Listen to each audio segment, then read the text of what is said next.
everyone, this is Tim from YourSixTech. Today in the stream, I'm going to show you how to turn off the sound effects and the music on the home screen on your PlayStation 5. So at any point in time, this gets annoying when you're moving around and clicking, or just the dull music in the background. We can go up to settings right here and select this. Scroll on down until we get to sound. Then we want to go to audio output. Go right.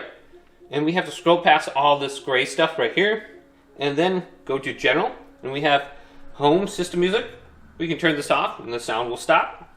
Then sound effects will be all the little clicks that we're doing when we're moving around. So it will be under audio output. Go to the bottom and you can see all the options right here. But hopefully this video did indeed help you out. If it did, leave a big thumbs up and subscribe to my channel down below for more tech up videos coming up next on YourSixTech.